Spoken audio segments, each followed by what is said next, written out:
Hey everyone, welcome back to the channel, and today I'm going to be talking about or meditating upon, basically, rather maybe say, what morality is, and the specific interest I have in talking about this subject is not to discuss morality in an overall, what is it, or is it objective, is it this and that, and all these kinds of things, but specifically to how, for example, I like watching debates between Christians and atheists and stuff like that. And there are also other individuals that I sort of that I keep an eye on, that I sort of enjoy their work, but I'm like, about some of their things. Like, let's say, for example, someone like Dr. Jordan Peterson, where he does talk about this morality and how morality is more than just what society decides, right? So that's one of the things I like about Jordan Peterson, because he tries to make morality to be something that is not merely subjective, that it's not merely what society just decides from one moment to the next. But where I object with him is that he then appeals to its roots, our behavioral, or at least our moral behavior and meaning and all these kinds of things, and he traces it to its roots in our evolutionary history, saying that these things kind of evolve. Now that is where I take an exception, not because of the evolution, the way evolution, not because they bring in evolution, right? It's not, so the objection is not because I reject evolution, even though I obviously reject evolution, but that's not why I reject this idea. And we'll get into that. And then in other places, I see when when atheists and Christians are debating issue, and it comes onto the subject of morality, atheists like to point out that, we see moral behavior in animals. We see like proto morality in some animals, the herd morality and stuff like that. And what you must recognize immediately when discussing these things about morality, that when an atheist wants to identify moral behavior in an animal, right, one must notice that evolutionary presuppositions are automatically being plugged in. He's not really asking whether this is really actually moral or not. He merely takes, well, human beings have moral behavior, humans have evolved from prior animals, therefore moral behavior must have evolved from lower forms, and therefore we must look for these forms in the lower orders of animals. And so that is sort of the presupposition, and no one ever really tries to get down as to what is morality really, and at what point does something become merely herd instinct and actually becomes moral, if there's a distinction to be made at all, right?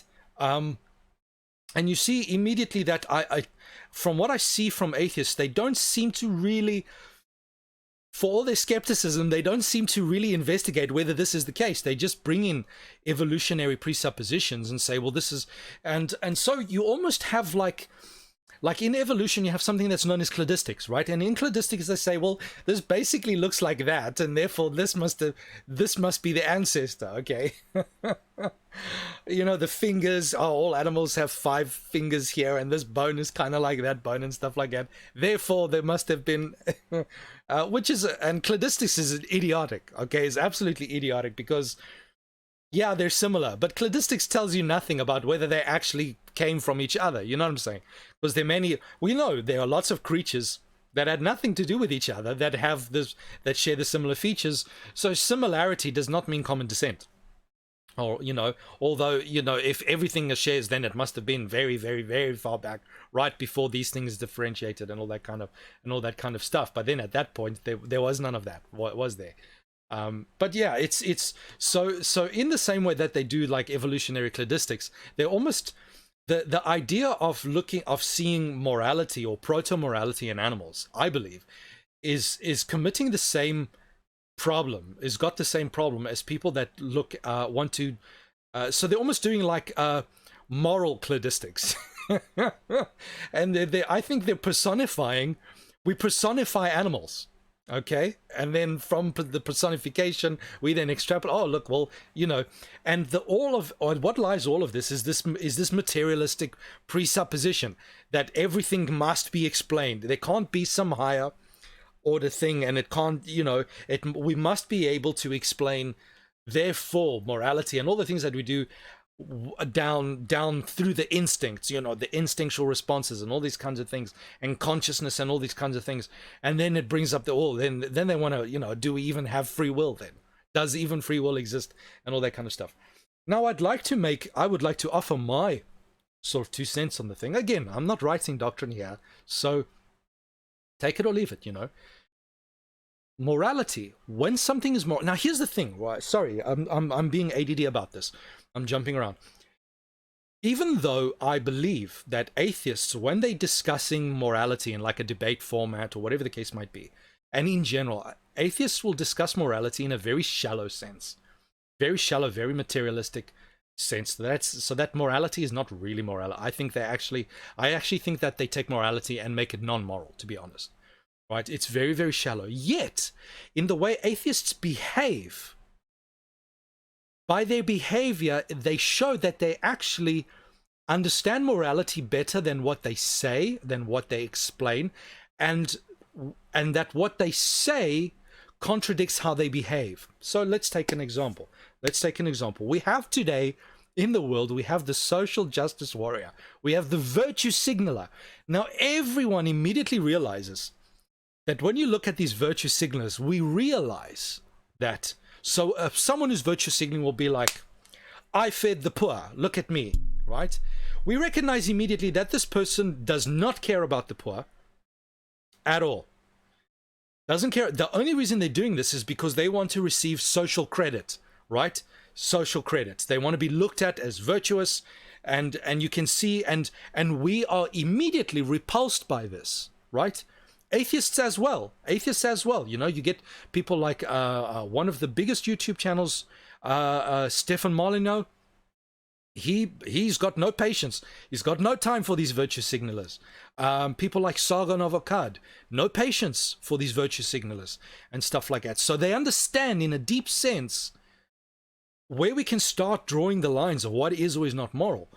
Because here is the thing, right? It seems when we look at how people respond, if we look at how people behave, and this is usually the best way to do it. The Bible says, by their fruit you will know them. So if you look at how people behave, rather than at what they say, we sort of then, I believe, get an idea of what morality is and how we can pass these things out. So if we go back to that example, say, so a virtue signaler feeds the poor, and the only reason they do that is because they want to show off and they want to receive social credit. Is that moral? Because regardless of the fact that they're only doing it for social credit, on a pragmatic level, the poor people still received a benefit, did they not? The poor people were still received. So was that a moral action? No. Whilst pragmatically it was useful, okay? It was pragmatically useful, their action was not moral. Why? Because the person only did it in order to receive social credit. So it was not a moral act. The person merely provided a service, right? They provided a service, something that was pragmatically useful in order to receive compensation in the form of social credit rather than actual financial gain or whatever the case might be. And this kind of thing happens all the time. And we recognize this. And one of the things that's really brought this to the fore is we even have a word for these days. The word virtue signal is synonymous with false morality. We recognize that these people are not really moral. They don't really care about the people. So morality seems to be based completely and utterly in the intention of the individual. It is the intentional state. It is why they are doing, not what they are doing. Now, let's pass this out again. Let's say someone goes and feeds the poor, right? And he does it merely because he recognizes there is a need. No other. He does it because it is right. merely because it's right. He doesn't want anything in return. He doesn't ask for, he's like, these people need help, I'm going to help these people. End of story, right? Even if I have to sacrifice of my time, of my money, whatever it is, and by the end of that, I'm exhausted, you know, whatever the case might be, but it's right. And therefore there's a thing, right? Let's say this person does that, okay? And then someone finds out and it's like, wow, what a good person. And this person, contrary to their will or intention, gets praised and receives social credit. Was their action still moral? The answer is yes, because having received benefit, right, even though he received benefit, his action was still moral because he was not providing a service. He didn't ask for any of these things, and in his intention, he was not expecting anything. He was doing something right for the pure sake that it was right. That was it, right? Even though he had to probably put aside a lot of sacrifice a lot of things in order to do that. And that is where the line is, I believe, when it comes to morality. So when we look at animals, so now atheists want to reduce this because their worldview relies on it. They want to reduce this into just biological factors and stuff like that. And we know that the conscious mind is not just instincts, and we know that instincts are not morality. And herd morality is a false word, or it's a misnomer. There's herd instinct, but there's no such thing as herd morality. Okay? Because again, herd instinct protects the herd. What are you doing? You're protecting the herd.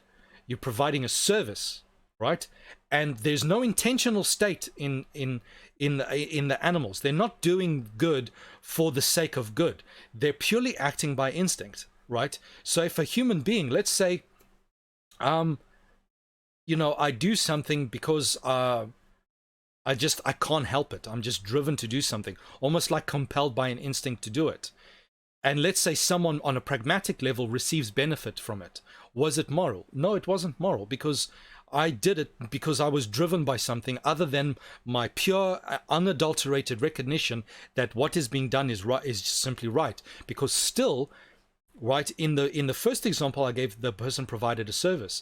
The person who did something good, but did so because he was satisfying an instinct, that is merely self-gratification, right? So the person who goes and feeds the poor because they feel guilty, right? Oh, I feel guilty. I feel shame. I feel sorry for these people. Whatever the case might be, I feel bad. All you're doing is indulging yourself. That's merely self-gratification, because you're not doing it because you actually care about the poor. You're doing it because the existence of poor people sears your conscience and makes you feel uncomfortable. And you're doing that in order to try and get rid of the feeling of discomfort. And so all you have done is self-gratified. Again, whilst it might have been pragmatically beneficial to the poor, it was not a moral act because it was self-gratification, right? In a sense, right? Even if you tried to do it in a humble way and no one else recognized it, whatever the case might be, it's still self-gratification because you haven't done it purely for the other person's sake, who's got nothing to do with you. Purely because it is right, purely because for the sake of the other person, because you recognize that there's intrinsic moral value in that individual, which is an abstract thing. It's a transcendent recognition of something about the person. It's got nothing to do with the physical anything, right? And that is where morality is, and animals don't exhibit that. Animals are driven by instinct, right? And a lot of people do want to say, well, but morality is instinct. But it was actually C.S. Lewis who actually passed this out quite well.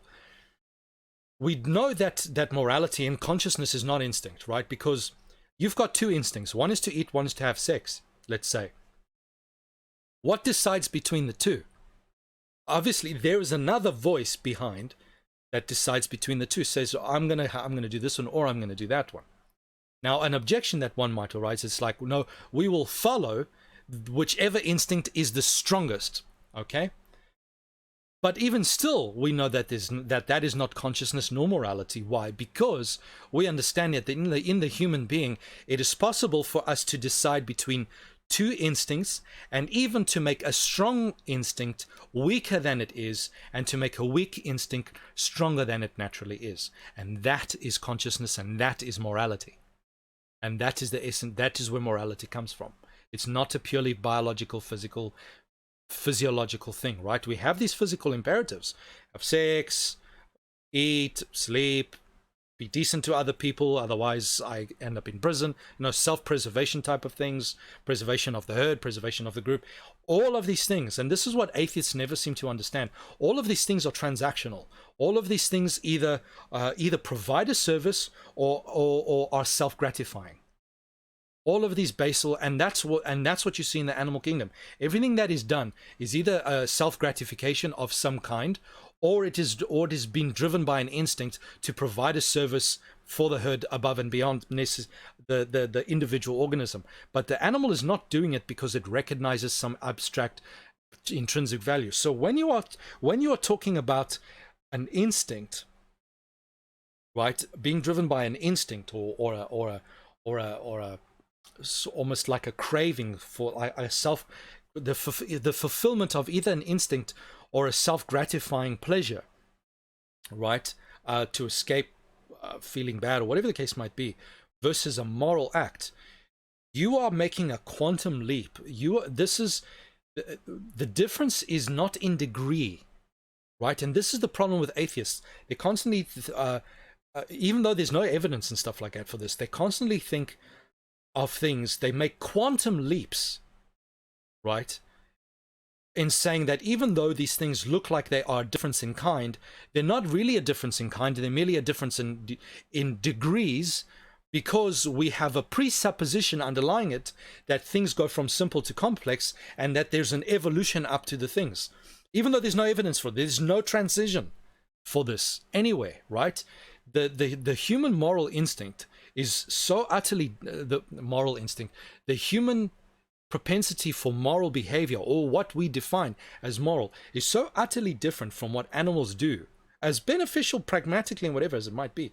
It is so utterly inconceivably different from what animals doing, and it is that it's equivalent to the quantum leap between a chimpanzee having the consciousness of a chimpanzee and the consciousness of a human being, where we can do art, we can do all kinds of things, and the chimp can't even articulate its fingers as well as we can. It's so, and and this is where the cladistic idiocy comes in. Oh, well, the chimp on a very fundamental, on the most basic, shallow, apparent level, kind of looks like a short, fuzzy human being. Therefore, it's an ancestor. But when you really start digging in to all of the millions and millions of factors that actually make a chimp what it is and make a human what they are, the difference is so massive that we have found no evidence that this has been traversed at all, that this has been traversed from the animals to the human being. So it's a difference in kind, in the same way that a tiger and a chimp are different. It's a different in kind. It's not a difference in degrees, that one slowly we understand, we so much so understand that this is a difference in kind, that we will put them as branching, as diverging all the way back in separate different places, right? Even if you're an evolutionist, you'll go back to whatever their common ancestor was right at the back, and that they diverged, so that the degrees diverge, so that these two ultimately at the end are differences in kinds, right? And the differences in degrees are along their family tree and not between each other, okay? Sort of thing. And that's how spectacularly different they are. And it's the same thing with the human being. And the only reason I believe that there's this dogmatic insistence that we're from the chimps is because of this shallow cladistic stupidity that, oh, well, they look similar, therefore they are, right? Similarity does not prove ancestry or common descent at all. First of all, I mean, again, it could just common designer, common ancestry, common designer. It doesn't. Similarity is not evidence of a distinguish between the two. Similarity alone cannot differentiate between common design or common ancestry. It's not the adjudicating piece of evidence that can do that. And that's, I think, where ultimately it lies. When you see people. And here's another thing, right? For example, how we know that the human being, that morality is based in the consciousness of a human being, and the consciousness is not merely a brain signals and stuff like that. For those of you that have been watching my channel and stuff, you'll know that I've got a section for mental health where I'm very interested in psychology and stuff like that. And anyone who has ever had any personality disorder, any psychological disorder of any kind, depression, attention deficit disorder, whatever the case might be, will know that inside you there are these powerful urges, these powerful imperatives, shall we say. Like a depressed person is just, or someone who's got temporal lobe damage might be very violent, and whatever the case might be. But in the back of our minds, those of us who have these disorders, at the back of our minds, we understand that is not me. These drives, these impulses, that's not me. Now, if all we were was our brains and all our biological functions, then we couldn't say that other voice that is almost like an out-of-body experience and says these things that my body's telling me to do, these urges that I have, that's not me. That cannot be produced by the body, because the body is the one producing those urges. You would just fulfill them in the way animals do. The urge, the imperative would arise, and the animal simply reacts. And that's what separates us from the animals, is that other thing, that it's not brain. So even if we talk, like, for example, atheists often refer to brain. Oh, well, if you tweak the brain here and there, then the person, or if you damage the brain, the person is not there. But that makes no sense to prove as an evidence against the existence of consciousness, that consciousness is not in the brain. Because obviously, for example, let's say I'm driving a car, you demolish the car, I still exist. I'm trying to drive the car, but the car is damaged, so I try to pull this way and it goes in the wrong direction. It's the same thing with the human being. And we know that there are many people out there that have brain damage, right? So, for example, again, people with ADD, people with depression, people with all these kinds of things, you can actually do brain scans on them and find that the brain itself is physically damaged or underactive or hyperactive in some way. And despite that, there's that extra voice, that third person voice, the outside voice that says, this is not me. This is my body betraying me. This is my brain betraying me. I know what I want to do, like you're in a broken car. I know where I want to go, but I cannot get there with this thing, right? The pilot in this thing. And so that's where the morality is, that distinction. It's the intentional.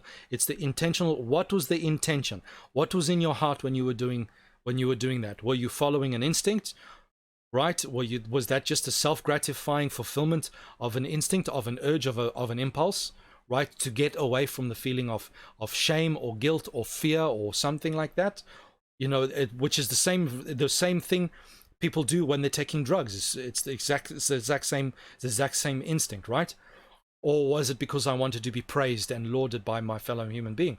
And the Bible itself is very clear. It says, when you do your good deeds, don't let anyone know about it. Don't let the right hand know what the left hand is doing when you do good deeds, so that you are not praised by men. And the Bible, and Jesus says, I tell you the truth, the man who does his good deeds before man in order to receive his praises, right?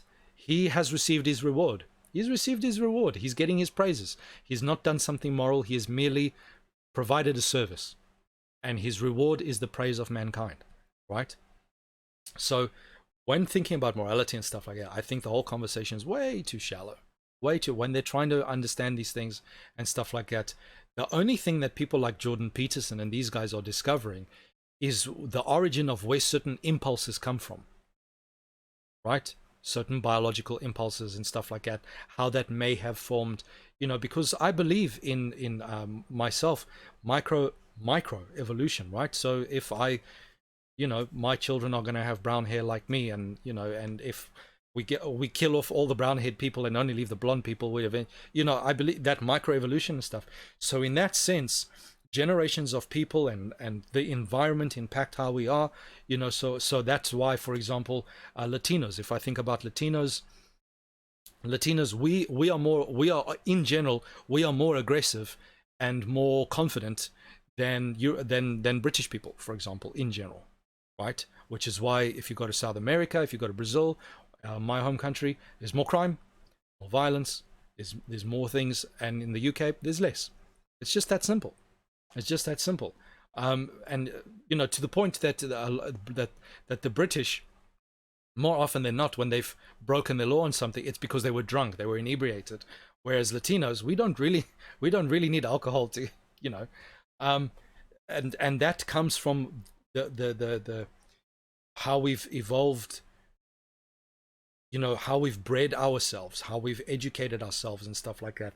That sort of microevolutionary way where you breed people also with executions, right? So if the death penalty and stuff, if there's the death penalty, you're constantly eliminating the most aggressive people in your society.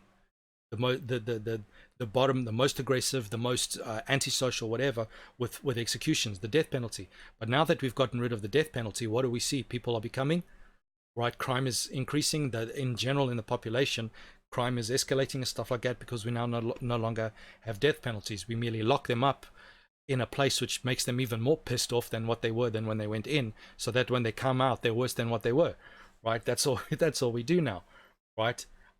Not that this is an argument for death penalty. I'm just talking about if we just look at this like biological animals. So things like that.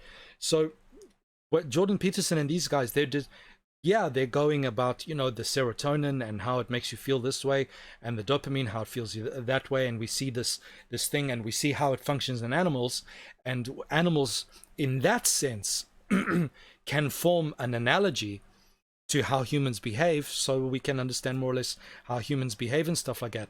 But it is not an analogy to the moral sensibilities of human beings. How we behave when we override our biological, our physical instincts to behave in a way that is contrary to those biological imperatives, and even take biological imperatives, instincts, and increase something that is weak or decrease something that is strong. Right? There's nothing internally in the biology that actually does that for you at all. So anyway, ladies and gentlemen, that's my 2 cents on the subject. I hope that helps. But yeah, the whole thing. It's because atheism is trying to continue to hang on to this idea that we're nothing but biology, that we're nothing but materialism, and I think that's where the atheists. And most of them, I don't think, and this is the thing, you can say that, I don't think most of them realize that's what they're doing, right? That there's this underlying presupposition which is deforming the way that they think about morality, to bring in morality from something that's quite elevated and reducing it to something that's really, really shallow and instinctive. It's not the same thing at all. And it's because the atheistic worldview necessarily requires that human being, that's all we are. Otherwise, if that's not all we are and there's something more, then what? It's a problem. And they reject it for the same reason that the secular world initially rejected the Big Bang. It's too biblical. Right? That's the reason why the scientists initially wanted to reject the Big Bang. It was too biblical. That sounds too much like religion. Anyway, ladies and gentlemen, thank you very much for your viewership. God bless. Take it easy.